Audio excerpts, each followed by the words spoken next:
अस्सलाम वालेकुम व्यूअर्स, मैं हूं आपका होस्ट अब्दुर्रहमान और आज डिस्कस करेंगे ओवरसीज पाकिस्तानियों की जानब से भिजवाए जाने वाले 9 बिलियन डॉलर्स जो उन्होंने रोशन डिजिटल अकाउंट के जरिए भिजवाए हैं। ये एक ऐसा अकाउंट है जिसमें ओवरसीज पाकिस्तानी बैरून मुल्क रहते हुए अपने मोबाइल फ़ोन या लैपटॉप के जरिए पाकिस्तान अकाउंट में पैसे भिजवा सकते हैं। ये सितंबर 2020 में लॉन्च किया गया। इसे लॉन्च हुए 50 माह हुए हैं। अब तक ये 9 बिलियन डॉलर्स पाकिस्तान को इजाफी दे चुका है। ये रकम पाकिस्तान में आने वाली रेमिटेंसेस के अलावा है। अब इस अकाउंट को जब खोला गया तो इसका मकसद ये था कि ओवरसीज पाकिस्तानियों को ये अपॉर्चुनिटी दी जाए कि वो किसी भी बैंक जाने की बजाय, किसी भी मनी एक्सचेंज कंपनी में जाने की बजाय अपने घर में, अपने दफ्तर में, अपनी जगह पर रहते हुए अपने हमवतनों को, अपने रिश्तेदारों को पैसे भेज सकें।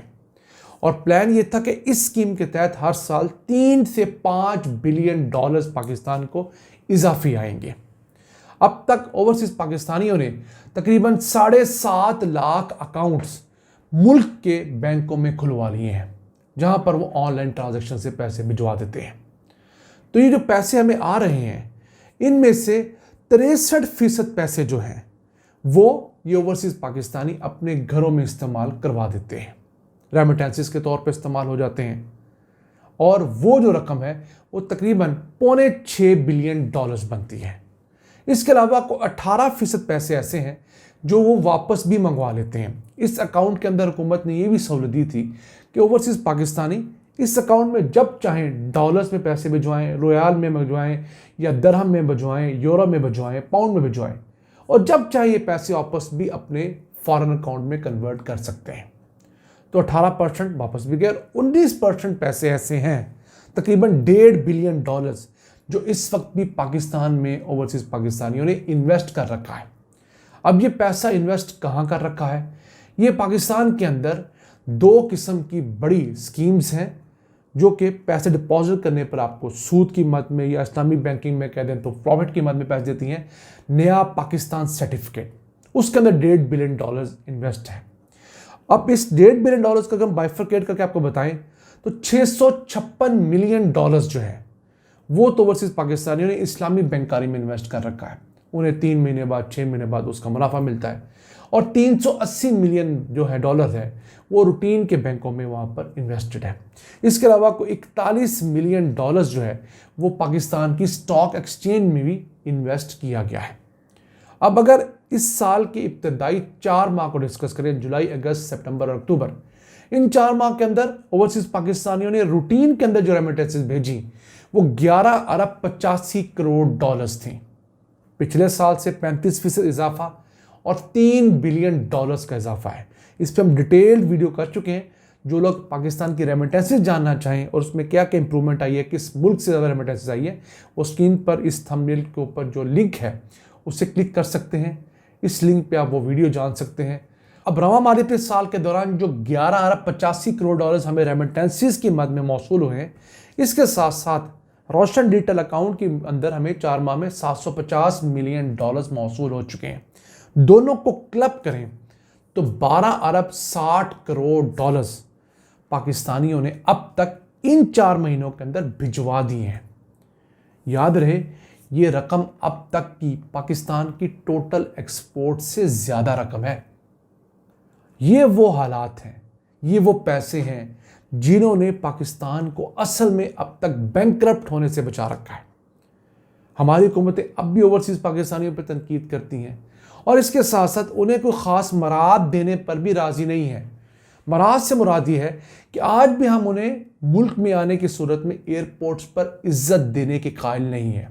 ऐसे कोई भी सब्सटेंशियल काम नहीं कर सके कि जब ओवरसीज पाकिस्तानी मुल्क में आए तो सबसे पहले उसकी इज्जत महफूज हो, उससे कोई रिश्वत ना मांगे, उसका सामान खोलकर उसकी तजलील ना की जाए, क्योंकि जिन एयरपोर्ट से वो आ रहा होता है वहाँ पर हमसे 10 गुना ज़्यादा सिक्योरिटी है और करप्शन भी हमसे को 20 गुना कम है। तो सिर्फ तंग करने के लिए, उनसे पैसे बटोरने के लिए उनका सामान खोला जाता है, उनकी तजलील की जाती है। फिर जब वो मुल्क के अंदर एंटर होते हैं तो सामान डाकू लूट लेते हैं। घरों में जाते हैं तो कोई रिश्तेदार उनकी ज़मीनों पे कब्जा कर लेता है, जगहों पे कब्जा कर लेता है। हम कोई मुल्क के अंदर ऐसा तगड़ा निज़ाम नहीं बना सके कि इन ओवरसीज़ पाकिस्तानियों को प्रोटेक्ट किया जा सके। ये पाकिस्तान का सबसे बड़ा असासा है। अगर हम ह्यूमन रिसोर्स की बात करें, हम इस प्लेटफॉर्म से गाहे बगाए आपको बताते रहते हैं कि $500 बिलियन ये 1.5 करोड़ ओवरसीज पाकिस्तानी कमाता है एक साल के अंदर। और हम मुल्क में बसने वाले तकरीबन 24 करोड़ पाकिस्तानी हर साल $380 बिलियन कमाते हैं। 500 वर्सेस 380, अब ये तादाद में भी कम है। इनसे अगर हम सरमायाकारी करवाएं तो वो एक ऐसा बहुत बड़ा वेंचर है जो इस 12 अरब 60 करोड़ डॉलर से कहीं ज़्यादा पोटेंशियल रखता है। क्यों? इन आने वाले पैसों की बड़ी तादाद, बड़ी मिकदार तो उन ख़ानदानों में खर्च हो जाती है जिनके बच्चे बैरून मुल्क नौकरी करने गए हुए हैं। लेकिन अगर हम उनसे सरमायाकारी करवाएंगे तो यहाँ पर जॉब्स क्रिएट होंगी, यहाँ पर टैक्सेस जनरेट होंगे, यहाँ पर इकॉनमी बेहतर होगी। और जब जॉब्स क्रिएट होती हैं तो पहले अगर कोई बेरोज़गार शख्स था तो वो क्या ख़रीदारी करेगा? जब वो नौकरी पे चढ़ता है तो वो कई सारी अपनी ख्वाहिशात और ज़रूरियात पूरी करने की पोजीशन में आता है। तो जब मार्केट के अंदर वो ख्वाहिशात और ज़रूरियात की डिमांड पैदा होती है तो उन डिमांड को पूरा करने के लिए मुख्तलिफ लोग मुख्तलिफ नए कारोबार शुरू करते हैं या पुराने कारोबार अपनी प्रोडक्शन बढ़ाते हैं। उसके ज़रिए यहाँ भी जॉब्स क्रिएट होती हैं और जिन कारोबारों ने इन लोगों के लिए मुख्तलिफ प्रोडक्ट्स बनानी है वहाँ भी जॉब्स क्रिएट होती हैं। जॉब्स क्रिएट होने के साथ साथ वो बिजनेसेस टैक्स देते हैं, वहाँ से मुल्क के अंदर एक तरक्की का सफ़र शुरू होता है। तो हमारी हुकूमत से दरख्वास्त रही है कि वो इन ओवरसीज़ पाकिस्तानियों से अब सरमायाकारी लाए। डॉलर जितने भिजवा सकते थे ये थोड़े 2, 4, 5 अरब डॉलर्स और भिजवा देंगे रेमिटेंसेस की बात में।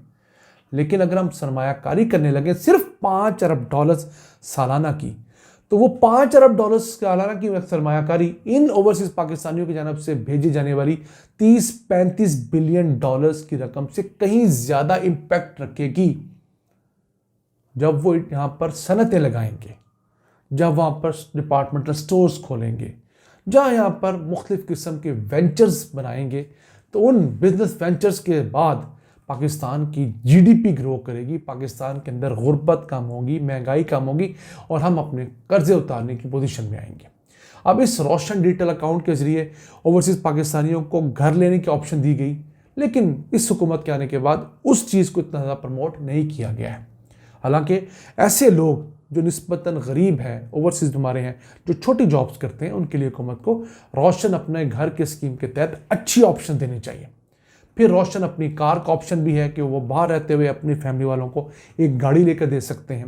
लेकिन पाकिस्तान में इंटरेस्ट रेट्स इतने ज़्यादा हैं और लोग इंटरेस्ट पे गाड़ी लेना पसंद भी नहीं करते, उसे भी अवॉइड करते हैं। एक अच्छी स्कीम ज़रूर शुरू की गई है इसी रोशन पेंशन प्लान के तहत कि ओवरसीज़ पाकिस्तानी बैरून मुल्क रहते हुए अपनी पेंशन प्लान करें, यानी कि माहाना 10,000 पाकिस्तानी रुपये हुकूमत के साथ कंट्रीब्यूट करें। तो जब वो बाहर से वापस आएंगे तो उन्हें एक पेंशन दी जा सकेगी। इस स्कीम को भी बेहतर प्लान किया जा सकता है, क्योंकि ओवरसीज़ पाकिस्तानियों के एक बहुत बड़ा मसला ये, जब तक तो वो बाहर रहते हैं उनके घर के हालात ठीक होते हैं। अगर खुदा न खास्ता उनकी औलाद पीछे से ख़राब हो जाए या औलाद ना पूछे, तो जब वो वापस आते हैं तो उनके बहुत नामसाद हालात होते हैं। तो ये एक अच्छी स्कीम शुरू की जा सकती है उनके फ्यूचर को बेहतर करने के लिए। नाज़रीन, ये था आज का एपिसोड। हमें उम्मीद आपको पसंद आया होगा। अपनी सजेशंस, अपनी आराज़ से हमें आगाह रखा करें। अपने मेज़बान अब्दुर्रहमान को इजाज़त दीजिए। अल्लाह ने के बाद।